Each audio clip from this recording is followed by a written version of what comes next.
Satria kosa moa lakamisy raha mipitso tsy diso anjara indray araka izany ireo mpamaky sy mpankafy ihany koa ny gazety soa ny laharana vaovao laharana fa 720 no aroso amintsika indro ary fitina amintsika vofony lohateny misongadina.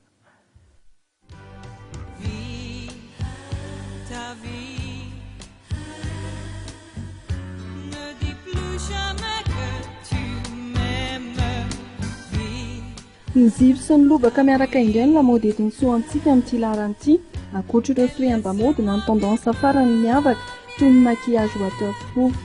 Ny sehatry ny fahasalamana indray dia hitondrana lohateny maro samihafa toy ny voka-tsoa ny siramamy eo amin'ny vantana. Koa satria ankalaza ny fety indray isika amin'ny alahady fa 9 jona ho avy izao dia hiopana tanteraka amin'izany ny lohahevitra eto soa amin'ny pejy 4 sy 5 izay anolorana lohateny samihafa toy ny karazana fihetsika hafakely izay fanaon'ny dada kanefa manambara ny toetra anatiny. Ankoatra ireo dia ho hitanao ato koa ireo vaovao farany mahaliana ny fitany. Ny karazana saosy fampiasa andavanandro kosa ny eto soa amintsika ao amin'ny pejy nahandro ka amin'ny fiteny frantsay no anazavany mombamomba ny saosy soja sy ny saosy maro samihafa.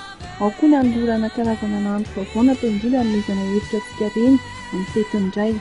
Lohateny iray hafakely kosa no atolotra ho an'ny lehilahy toy ny hoe te hamokatra ianao aza mikorobaka. Hitanao amin'ny pejy 9 ny andindininy izany. Satria nandohateny ihany ireo fa mbola maro ny lahatsoratra eto soa anatin'ity laharan'ity izay irariany sahady ho an'ireo iray rehetra hatratra ny fetiny iray amin'ny lahady izao.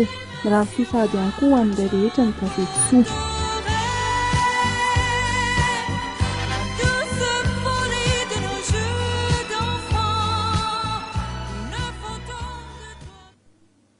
Tompoko lasy tompoko vavy mifarin'reto ny fampalalambavaoantsika ny tontolo politika ny fanoikevitra mahakasika ny mety anoloana ny toeran'ny filohan'ny tetezamita no isan'ny bantoerana atao anatin'ny fampalalambavao tamin'ity andro androany ity ho amin'ny rapitso indray ny fotoanantsika manaraka isaorana firenena nanaraka izany hatramin'ny farany veloma tompoko.